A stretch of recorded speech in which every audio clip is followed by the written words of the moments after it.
Comment le sport peut-il contribuer à réaliser les droits humains fondamentaux là où les besoins les plus criants? Imaginez, à travers l'expérience du centre Tala Motsuka, un monde où le sport n'est pas seulement un divertissement, mais un vecteur d'éducation et de santé et d'inclusion sociale. Mesdames et messieurs, distingués invités, le sport est bien plus qu'une simple activité de loisir.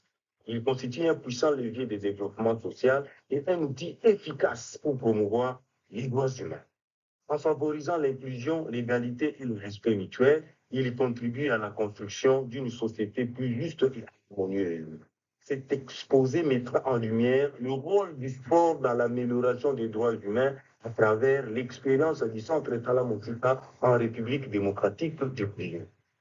Le Centre Talamoussika, voire plus loin, est le fruit de la vision et du dévouement des deux personnalités engagées pour la cause de l'éducation et du développement communautaire.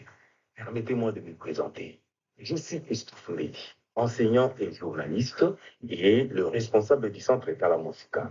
Mon engagement en faveur de l'éducation et des droits humains m'a conduit à travailler sans relâche pour offrir aux jeunes défavorisés un avenir meilleur. Depuis plus de 15 ans, j'œuvre pour la construction d'un cadre d'apprentissage et d'émancipation sociale, faisant du sport un levier d'inclusion et de transformation sociale avec l'appui inconditionnel de la fondatrice Claudia. Claudia Doron n'est pas seulement la fondatrice de l'organisation River of Hope. Elle est la visionnaire qui a insufflé la vie à notre projet Talamosika, transformateur pour la communauté de Selo. Loin d'avoir choisi la RDC comme terrain si on peut définir, c'est le projet lui-même, répondant à un besoin criant, qu'il a trouvé.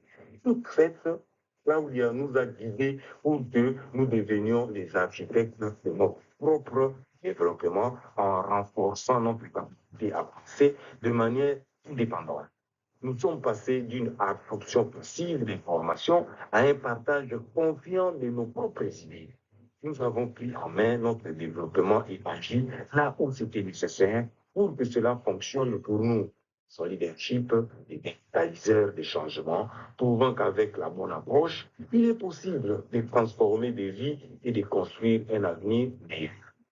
Le nom de Rivero a été inspiré par le travail du docteur Nathaniel Doron, le beau-père de Claudia. Il a servi dans les pays en développement depuis 1968, pendant 30 ans, et ces dernières 25 ans en tant qu'ancien fonctionnaire et diplomate des Nations Unies.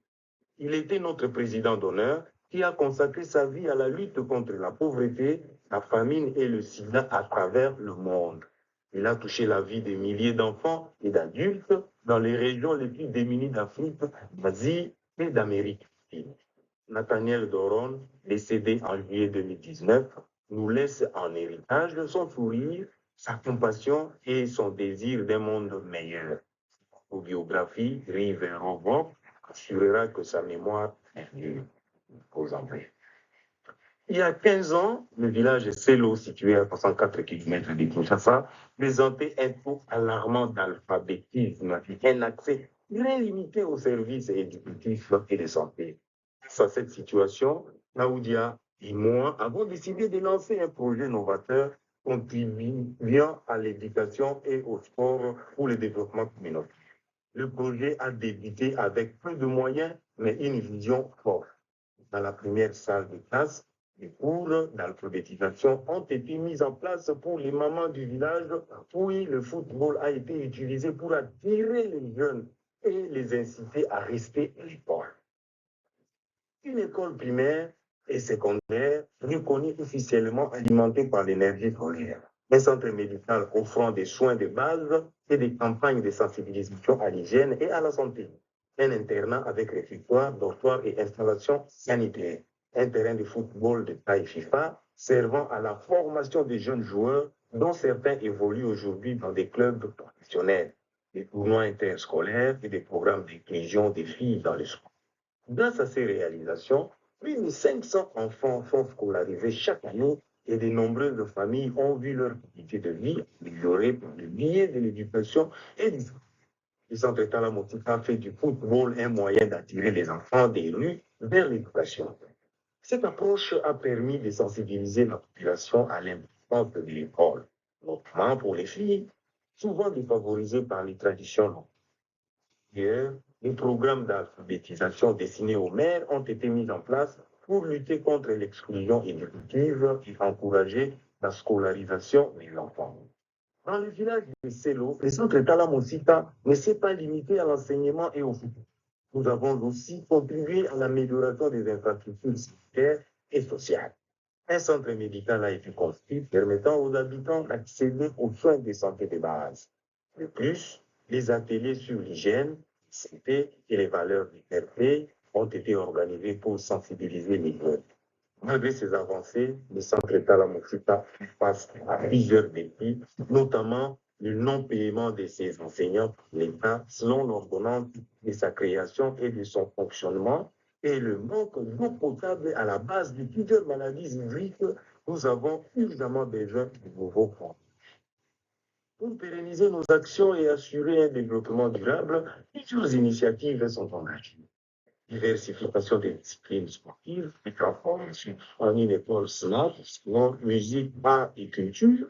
En plus du football, le centre souhaite introduire d'autres sports comme le basketball, le volleyball et le tennis afin d'attirer davantage de jeunes, en particulier des filles et des activités culturelles. Renforcement des infrastructures, construction de nouveaux bâtiments pour l'enseignement et l'hébergement est prévu, ainsi que l'installation des systèmes d'approvisionnement en eau potable, mais aussi des infrastructures sportives, partenariats et soutien institutionnel. La recherche des partenariats avec des organisations nationales et internationales telles que LCPA et l'Académie Warwick à Lausanne est essentielle pour obtenir un soutien financier et technique et autonomisation des jeunes. En plus de la formation sportive, les centres visent à offrir une formation professionnelle pour aider les jeunes à mieux s'intégrer sur le marché du travail.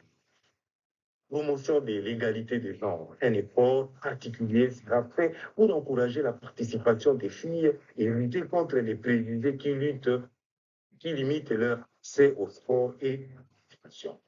Le sport, au-delà de ses bienfaits physiques, est un véritable catalyseur de changement social. L'expérience du centre Talamouchita montre que le sport peut être utilisé pour lutter contre l'exclusion, promouvoir l'éducation et favoriser la paix. En unissant nos efforts, nous pouvons garantir à chaque individu le droit à une vie digne et épanouie. Avant de terminer, Claudia et moi souhaitons exprimer notre profonde gratitude aux organisateurs de cet événement pour nous avoir offert cette précieuse opportunité de partager notre expérience et notre vision. Nous adressons également nos sincères remerciements à notre partenaire local, Community Prosperity Alliance, dont le soutien indéfectible nous permet de nous partager notre projet ici. Grâce à cette collaboration, nous pouvons continuer à un avenir meilleur pour les enfants et les jeunes de notre communauté. Merci.